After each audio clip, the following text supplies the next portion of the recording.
कल आपने श्रवण किया।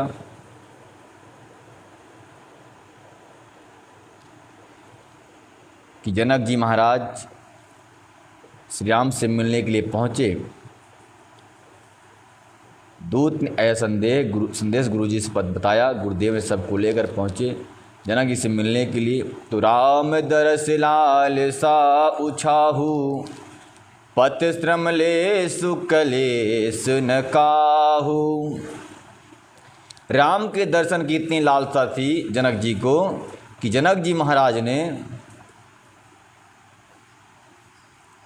वहाँ तक पहुँच गए। कहाँ तक? राम के पास तक। परंतु राम जी को, जनक जी को थकान महसूस नहीं हुई। क्यों? क्योंकि मन जो है प्रभु के पास पहले ही पहुँच चुका था। मन जो है तन में नहीं था, इसलिए तन को थकान नहीं लगी। थकान सच में मन को थकान लगती है, तन को नहीं लगती। तन तो चलता ही रहता है। तो राम दरस लाल सा उछाहू, पथ श्रमले सुकले से न काहू। पथ का कोई भी श्रम किसी को जो है तो मालूम ही नहीं होता है। मन तहाँ जहाँ रघुबर वै देहि, बिनु तन मन सुख सुख सुध के ही। किसको सुध हो? जब प्रभु राम ने ही सबका मन चुरा लिया है। आबत जनक चले यही भांति, सहित समाज प्रेम मति माति। आए निकट देखि अनुरागे, सादर मिलन परस्पन लागे। जनक जी महाराज इसी भांति से आए। सभी समाज उनसे बड़ा प्रेम करता है, यानी कि राम जी के पक्ष में जो लोग हैं जनक जी से बड़ा प्रेम करते हैं। जनक जी से बड़े प्रेम से मिले तो राम भी मिले। सब जो हैं दोनों पक्ष के सज्जन, संत जन, विद्वान जन आपस में मिले। राजा से राजा मिले और प्रजा से प्रजा मिली और सैनिकों से सैनिक मिले। इस प्रकार सब जो हैं आपस में मिले। लगे जनक मुनि जन पद बंदन, ऋषि प्रणाम कीनि रघुनंदन। श्री राम जी ने जनक जी के साथ में आए हुए समस्त ब्राह्मणों का प्रणाम किया। समस्त ब्राह्मणों को प्रणाम करके उनसे आशीर्वाद लिया। और जनक जी भी इन राम जी के पक्ष में रहने वाले ब्राह्मणों के गुरुदेव जी के प्रणाम किया, वंदन किया। और भाई समित राम मिली राजहि, चले लबाए समेत समाजहि। भाई के साथ में यानी राम लक्ष्मण भरत शत्रुघ्न, ये सब साथ में जनक जी से मिलने के लिए चल पड़े। और पूरे समाज के साथ श्री राम जी ने जनक जी से मिले। अब क्या हुआ? आश्रम सागर शांत रस, पूरन पावन पात। सेन मनहु करुणा सरित, लिए जाहि रघुनाथ। मानो जनक जी का मिलना करुण रस है। जनक जी बहुत ही उदास हैं, चिंतित हैं, दुखी हैं। गोस्वामी जी वर्णन करते हैं, दुखित जनक जी को देखकर रघुनाथ जी ने अपने आश्रम में ले गए। कौन से आश्रम में? बोले जहाँ अत्यंत शांति प्रदान होती है ऐसे आश्रम में ले गए। राम जी का आश्रम ऐसा नहीं है, जहाँ पहुँचो सुख शांति से भरा पड़ा है। जनक जी क्या हैं? बोले जनक जी मूर्तिमान करुण रस हैं। आपने जब पढ़ा होगा हिंदी भाषा में, 10 रस होते हैं। अद्भुत वीर विभत्स रस, करुण हास्य सिंगार, वीर भयानक शांत रस, 10 रस वात्सल्य रस हैं। 10 प्रकार के रस होते हैं। तो यहाँ पर 2 रस हैं। कौन से? बोले करुण रस और शांत रस। करुण रस से मूर्तिमान जनक जी दुखी होकर आए हुए हैं। तो राम जी ने सोचा होगा ये दुखी हैं तो क्या करूं, इनको शांत मिलना चाहिए, इसलिए चलो मेरे आश्रम में। तो राम जी का आश्रम शांत रस से परिपूर्ण है।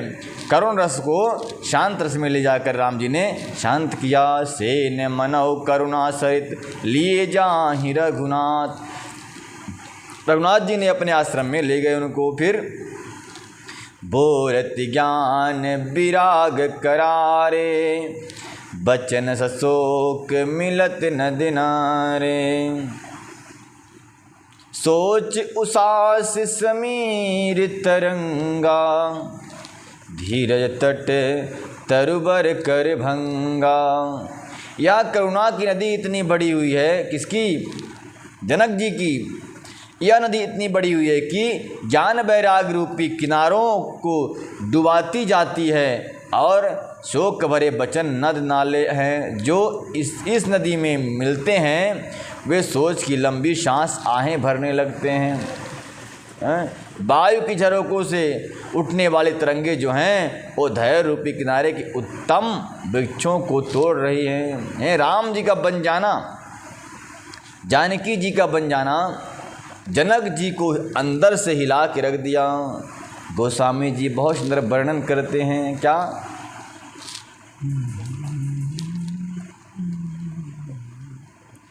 विषम विषाद तोरे बती धारा, भय भ्रम बमर अवर्त अपारा।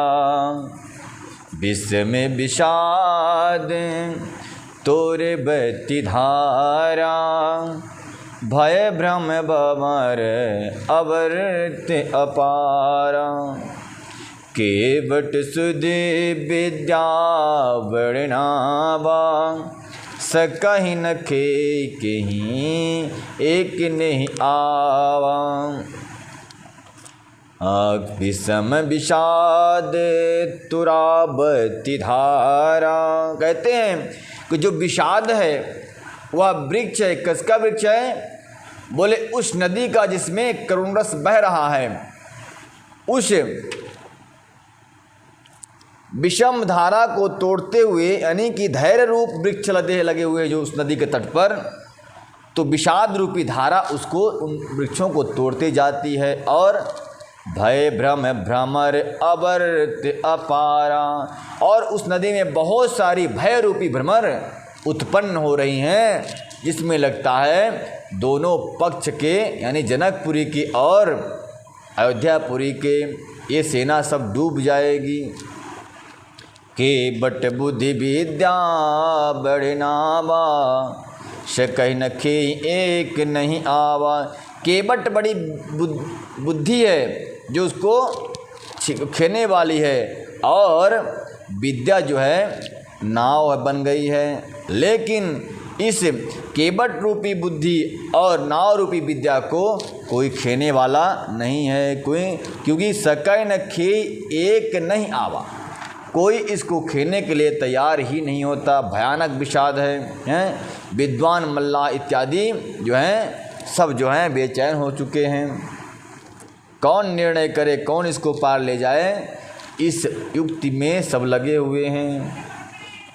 बनचर कोल किरात विचारा, थके बिलो की पति कही हारा। आश्रम उददी मिली जब जाई, मानहूँ उठे अमुन अकुलाई। बनचर कोल किरात विचारे, कहते हैं दया के पात्र जो बनचर हैं, कोल किरात इत्यादि हैं, यानी वन में रहने वाले वनवासी हैं, वो सब जो हैं यात्री हैं, जो उस नदी को देखकर हृदय में हाहाकार मचा रहे हैं। यह करुणा नदी जब आश्रम समुद्र के जाकर मिली तो मानो वह समुद्र अकुला उठा और खोलने लगा। क्या हुआ? शोक बिकल दुराज समाजा, रहा न ज्ञान न धीरज लागा। भूप रूप गुणशील सराही, रोबहि शोक सिंधु अवगाही। जनक जी महाराज जैसे पहुँचे राम जी के आश्रम में तो पूर्व चर्चा होने लगी। दशरथ जी महाराज का स्वर्ग गमन कैसे हुआ, क्या क्या बात हो गई। सबको जो है शोक ने आकर घेर लिया। जनक जी के स्वर्ग जाने की बातें होने लगी और राम जी को वनवास जाने की बातें होने लगी। कैसे हुआ, क्यों हुआ, सब बातें करते हैं लोग। अग वहीं शोक समुद्र सोचहि नारी नर व्याकुल महा। दय दोष सकल सरोस बोलहि बाम विद कीन्हे कहाँ। कहते हैं, सब यही कहते हैं कि ना यहाँ किसी नर का दोष है, ना किसी नारी का दोष है, हैं? सब नर नारी ऐसे सोच रहे हैं और कहते हैं कि सब विधाता का ही ये विधान है। ऐसा कह करके सब नर नारी व्याकुल हो जाते हैं। सिद्ध सुर तापस जोगी जन मुनि देखी दशा विदेह की। तुलसी न समरथ को जो तरी सकै सरित स्नेह की। जो न सकै सरित स्नेह की। कहते हैं यह स्नेह की नदी, राम और जनक के पक्ष की लोग स्नेह की नदी में ऐसा लगता है कि सब डूब जाएंगे। बड़े बड़े सिद्ध मुनि जोगी जन विदेह राज की इस दुख को देख करके बड़े ही दुखी हुए। यहाँ ज्ञान लगता है किसी को सबको छोड़ के भाग गया है। सब राम जी के दुख में दुखी हो रहे हैं, जनक जी के दुख में दुखी हो रहे हैं। तुलसी न समरथ को के।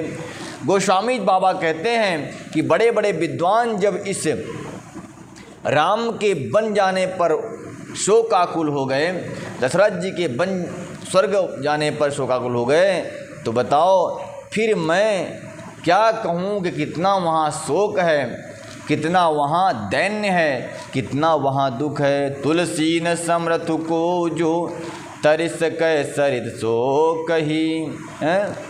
तुलसी जी कहते हैं कि जनक जी की तरह देखकर प्रेम की नदी को पार कर सके, प्रेम में मग्न हुए बिना रह ना सके। सब के सब जो हैं अत्यंत स्नेह बस में होकर के शोक से युक्त हो गए।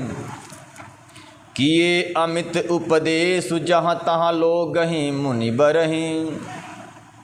धीरज धरिय नरेश कहूँ वशिष्ठ विदेह सन। विदेह के सम्मुख होकर के गुरुदेव भगवान वशिष्ठ जी ने उनको धीरज दिया, सांत्वना दी और कहा है विदेहराज जनक जी से कहा, हे राजन आप धैर्य धारण कीजिए।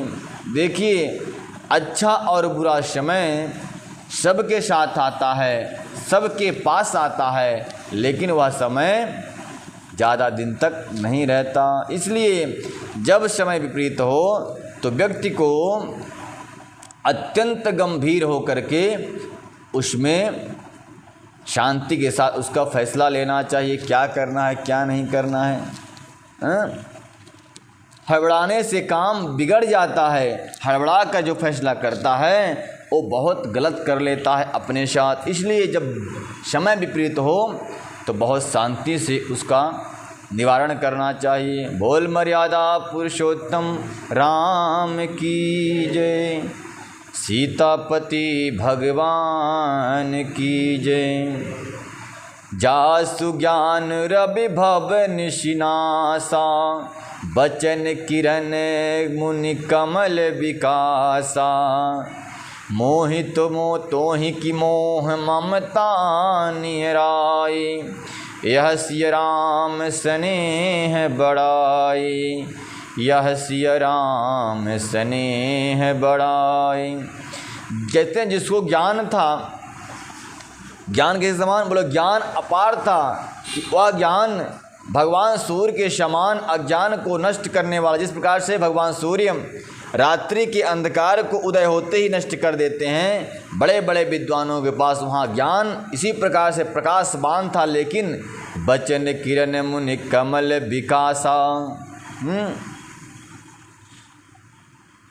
और जिनकी वचन रूपी किरणें मुनि रूपी कमल को खिला देती हैं, आनंद कर देती हैं, क्या मोह ममता उनके निकट भी जा सकते हैं। या तो सीताराम जी के प्रेम की महिमा है, अर्थात राजा जनक जी की दशा सीताराम जी के अलौकिक प्रेम के कारण हुई है, क्योंकि मोह ममता के कारण नहीं हुई है। मोह ममता से परे हैं जनक जी महाराज, क्योंकि बड़े विद्वान हैं।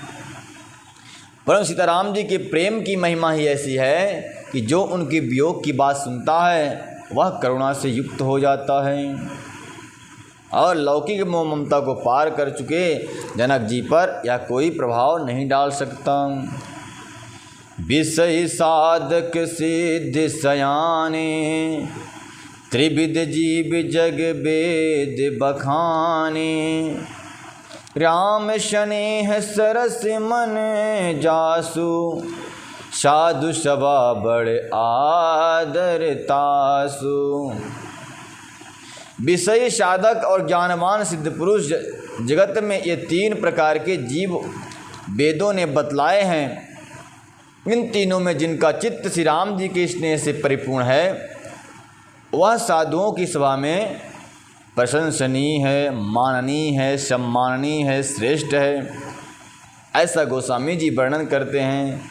सोह न राम प्रेम बिन ज्ञानु करण धार बिनु जिम जल जानु मुनि बहुविधि विदेह समुझाए राम घाट सब लोग नहाए।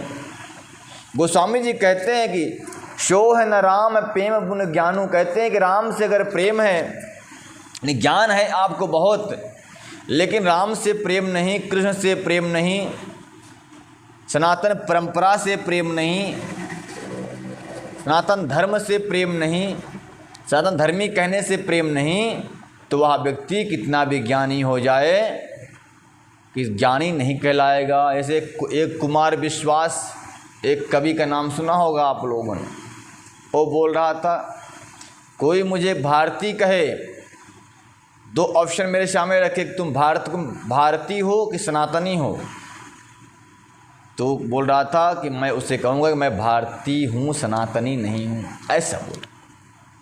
दूसरी बात बोला, कोई अगर मुझसे कहे कि तुम गीता को मानते हो, संविधान को मानते हो, उसने कहा कि मैं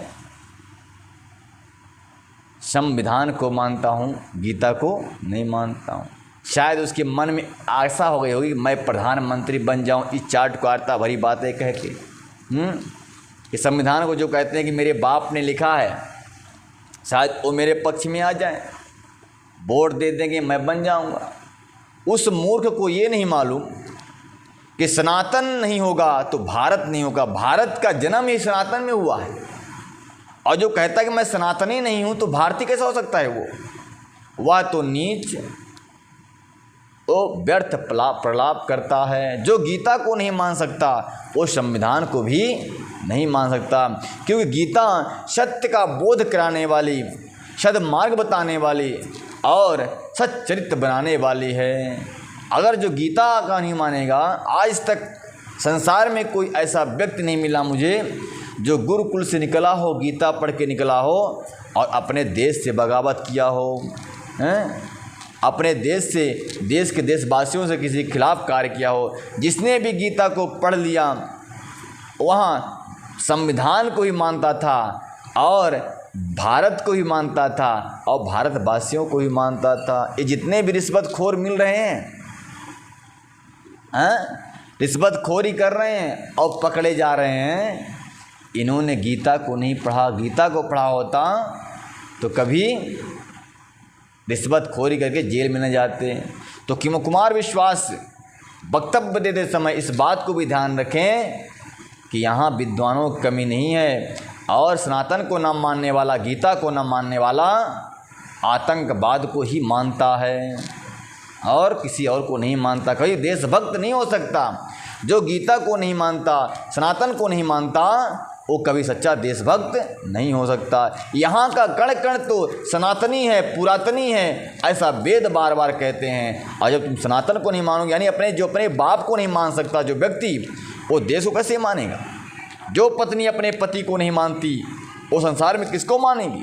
जो पति अपने पत्नी को नहीं मानता वह किसी स्त्री का सगी नहीं हो सकता। बोल मर्यादा पुरुषोत्तम श्री राम की जय। इसलिए गोस्वामी जी वर्णन करते हैं, कोई भी कितना भी ज्ञानी हो जाए, बड़ा कवि हो जाए, बड़े बड़े मंचों पर कवि करता रहे, लेकिन राम से जिसको प्रेम नहीं है वह न तो भारतीय हो सकता, न सनातनी हो सकता, न तो गीता को मान सकता और न संविधान को ही मान सकता है। संविधान को तो वही मानता है जो गीता को मानता होगा। गोस्वामी जी वर्णन करते हैं कि हे विदेहराज, वह ज्ञान किस काम का जो राम से प्रेम न कराए हैं। जैसे कर्णधार के बिना जहाज, वशिष्ठ जी ने विदेहराज जनक जी को बहुत प्रकार समझाया। जानता सब लोगों ने श्री राम जी घाट पर जाकर स्नान किया है। राम घाट सब लोग नहाए। गुरु वशिष्ठ जी कहते हैं कि विश्वामित्र जनक जी, जैसे कर्णधार के बिना जहाज होती है, उसी प्रकार से राम के प्रेम के बिना ज्ञान होता है, डगमगाता रहता है कहीं कहीं। बस किसी मूर्ख के बिना, ऐसे बड़े बड़े मूर्ख होते हैं ना, बड़ी बड़ी सभाओं में संबोधित करते हैं, कविता लिखते हैं, विद्वता की बात करते हैं, परंतु भगवान से प्रेम नहीं होता। शर्ट पैंट पहन करके कोई प्रवचन करे, वह तो ढोंगी एक नंबर का पाखंडी है। वो अगर सनातन परंपरा को मानना है तो सनातन वेशभूषा भी धारण करना पड़ेगा। ये नहीं कि मुझ मुड़ा के आओ बैठ जाओ व्यास गद्दी पे और देने लोगों शर्ट पैंट पहन के प्रवचन। आजकल बहुत से कवि जो कविता लिखते थे आजकल वही कर रहे हैं। ऐसे अधर्मियों को ये काम नहीं करना चाहिए, नहीं तो भगवान का डंडा चलेगा तो फिर राम नाम सत्य हो जाएगा। तो सकल शोक संकुल नर नारी, सकल शोक संकुल नर नारी, सो बसरु बीत्यों बिनुवारी, पगु जग मिगन न कीन पहारू, प्रिय परिजर कर कौन विचारू। स्त्री पुरुष सब शोक के पूर्ण थे वह दिन है। सकल शोक संकुल नर नारी, उस दिन समस्त स्त्री पुरुष सब शोक से आकुल हो रहे थे। और वो बसर बीते बिनुबारी, वह दिन, उस दिन में किसी ने भी भोजन नहीं किया, वह पूरा दिन बिना जल पिए ही बीत गया। इतना जो है मगन हुए, शोक से आकुल हो गए लोग। और पशु खग मृग नाकीन आहारू, प्रियजन कर कौन विचारू। गोस्वामी जी वर्णन करते हैं कि उस दिन पर राम के संबंधियों की बात ही मत पूछो। उस दिन तो पशु पक्षी भी, राम के आश्रम के इर्द गिर्द रहने वाले, जल को पान नहीं किए, ना तो अन्न खाए, ना कुछ खाए, ना कुछ पिए। तो राम के संबंधियों की बात विषय में और क्या कहना।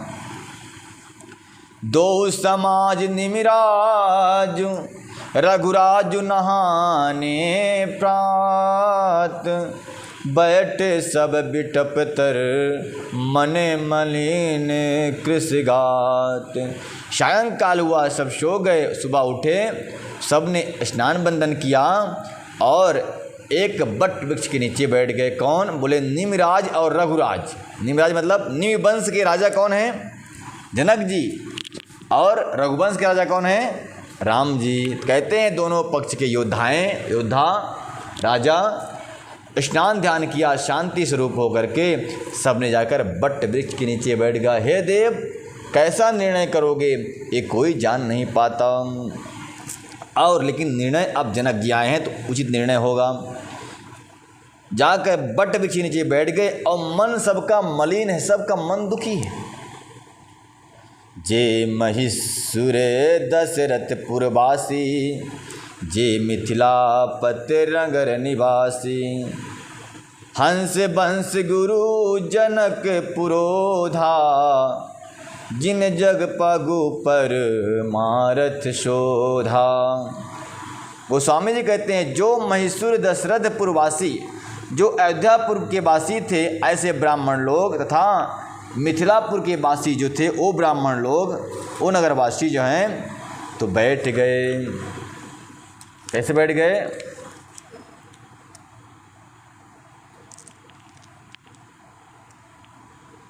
तथा जो हैं ब्राह्मण लोग सब बैठ गए था। सूर्यवंश के गुरु वशिष्ठ तथा जनक जी के पुरोहित सनातन जी, जिन्होंने संसारिक समुदाय का मार्ग तथा परमार्थ का मार्ग छान डाला था, वे सब विद्वान बैठ गए। एक तरफ राम जी बैठे, दूसरी तरफ जनक जी बैठ गए। एक तरफ जनकपुरवासी ब्राह्मण बैठे, दूसरी तरफ श्री अयोध्यावासी ब्राह्मण बैठ गए। अब निर्णय होगा, अब धर्म नीति होगी, धर्म युद्ध होगा। यहाँ पर लगे कहन उपदेश अनेका, बहुत सुंदर सत्संग हो रहा है वहाँ पर। जब किसी के ऊपर संकट आए ना तो सत्संग कर ले तो उसके मन को बहुत बल मिलेगा, आत्मबल मिलेगा। तो लगे कहन उपदेश अनेका, सहित धर्म नए बिरति विवेका।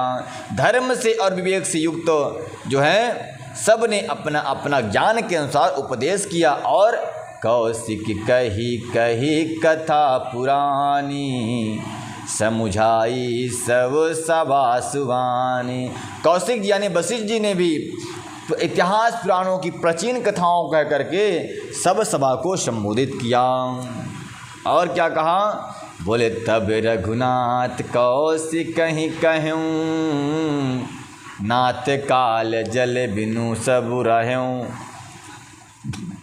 मुनि कहा उचित कहते रघुराई, गयऊँ बीत दिन पहर अढ़ाई। अरे बाप रे, दिन के अढ़ाई पहर बीत गए, यानी एक प्रहर अरे 3:30 बज गए। 3:30 बजे सुबह से लेकर 3:30 बजे तक सत्संग ही चलता रहा उनका। अढ़ाई पहर मतलब एक पहर यानी 3 घंटा। दोपहर कहते हैं ना, सुबह से लेकर दोपहर तक 12 बजे तक लोग कहते हैं दोपहर हो गई। दोपहर मतलब कि इतना ही 12 बज गए, दोपहर मतलब दोपहर बीत गया। अब यहाँ 2.5 पहर बोल रहे हैं, बीत गया नहीं, 2.5 पहर बीता होगा। तो हाँ 2 बजे लगभग, 12 से 3 इधर 2, हाँ 2 बजे लगभग समय बीत गया। तो इस पर कह रहे हैं तब रघुनाथ कै कौशिक कहूँ, नाथ काल जल बिन सब रहूँ। मुनि कहा उचित कहा तेरा घुराई, गयों बीत दिन पहर अढ़ाई। श्री गुरुदेव के प्रवचन तो इतने चालू थे, इतने प्रवचन में लीन हो गए गुरुदेव उपदेश में कि समय का पता नहीं चला। 2:30 बज गए, 2:30 बज गए, 2:30 पहर यानी 2:30 बज गए। राम ने कहा गुरुदेव जितने भी आपके शिष्य समुदाय हैं, समस्त ब्राह्मणगण हैं, अभी सुबह से अभी तक कोई जल को पान नहीं किया है। गुरुदेव आपका लगता है उपदेश चलता रहेगा। तब और किसी ने कह दिया कि मुनि कहा उचित कहा तेरा घुराई। किसी और ने कहा कि हे मुनिवर, रघुनाथ ठीक कहते हैं, उनकी बात को ध्यान दिया जाए। सच में गया हूँ बीत दिन पहर अढ़ाई। हे गुरुदेव, दिन के 2.5 पहर बीत गया। अब सुबह नहाए होंगे मान लो 4 बजे, ब्रह्म मुहूर्त में नहाए होंगे और नहा करके आधे घंटे में आए होंगे नदी से, तो बैठे होंगे जाकर वृक्ष के नीचे। 6 बज गए होंगे मान लीजिए, 5:30 6, मुँह लटका करके तभी सब एकत्रित हुए होंगे मुँह लटका करके। तब वहाँ पर उपदेश शुरू हुआ। हमारे 6 बजे से उपदेश शुरू हुआ तो 1 2 3 4 5 6 7 8 9 घंटे 9 घंटे तक उपदेश चलता रहा। 2:30 बज गए। राम ने प्रार्थना किया। तब गुरुदेव क्या कहते हैं सुनिए। ऋषि रुखे लखी कहा तेरह तिराजू, यहाँ उचित नहीं आसन अनाजू। गुरुदेव कहते हैं कि हे महात्माओं, विश्वामित्र जी का रुख देख करके त्युराज जनक जी ने कहा यहाँ अन्न खाना उचित नहीं है। अरे रे रे रे, आज लगता है व्रत है। शाम कल तो व्रत रहा, पूरा दिन व्रत था, किसी ने जल भी पान नहीं किया। स्नान करके सुबह बैठे 6 बजे तो प्रवचन चालू हो गया। अब 2:30 बजे विश्वामित्र के रुख को देखकर जनक जी कहते हैं यहाँ अन्न खाना उचित नहीं है। क्यों नहीं है? कहाँ भूप भले बसहि सुहाना, पाई रजाय सुचले नहाना। राजा का सुंदर कथन सबके मन को अच्छा लगा। सब आज्ञा पाकर नहाने चले। पुनः फिर से नहाने चल गए हैं। शायद संध्या वंदन करेंगे सुबह से। फिर नहाने के लिए चल पड़े। और क्या हुआ? तें अवसर फल फूल दल मूल अनेक प्रकार, लाई आए बनचर विपुल, भरी भरी कांवरी भार। गोस्वामी जी वर्णन करते हैं उसी समय अनेकों प्रकार के बहुत से फल फूल, पत्ते, मूल आदि बागियों और बोझों में भर भर कर वहाँ के वनवासी कोल किरात यानी शूद्राज जो वनवासी रहते हैं वो सब अपने अपने कामर में भर करके वो फल फूल लेके आए। और फिर क्या हुआ, कामद में गिरिराम प्रसादा, अवलोकत अपहरत विषादा, सर सरिता बने भूप विभागा, जन उमगत आनंद अनुरागा। श्री रामचंद्र जी की कृपा से सब पर्वत मन चाही वस्तु देने लगे और वे देखने मात्र से ही दुखों को सर्वथा हर लेते हैं। वहाँ के तालाब, नदियाँ, वन और पृथ्वी सभी भागों में आनंद ही आनंद छा जाता है। कामदागिरी, कामदागिरी समस्त कामनाओं को पूर्ण करने वाले कामदागिरी, जो उनका दर्शन करता है तो उसमें उसके अंदर कभी शोक नहीं रहता। बेली बिटप बस सफल सफूला, बोलत खग मृग अति अनुकूला, तेहि अवसर बन बदिक उछाहू, त्रिवे समीय सुखद सब काहू। कहते हैं बेले और वृक्ष सभी जो हैं फूल से युक्त हो गए हैं, पंछी चहचहा रहे हैं, भौरे अपने संगीत अलग ही तान रहे हैं। उस अवसर पर वन में बहुत से उत्साह आनंद छा रहा है और सब किसी को दुख देने वाली, सुख देने वाली शीतल मंद सुगंध हवाएं चल रही हैं। ऐसा गोस्वामी जी वर्णन करते हैं। और किसी ने कहा गुरुदेव और कुछ उपदेश हो, तो गुरुदेव ने कहा नहीं, आज नहीं कल होगा, क्योंकि समय बहुत हो चुका है। अब फल फूल खाएंगे, आराम से शयन करेंगे, फिर शुभ निर्णय होगा। बोल वृंदावन भाई लाल की जय, मर्यादा पुरुष श्री राम की जय।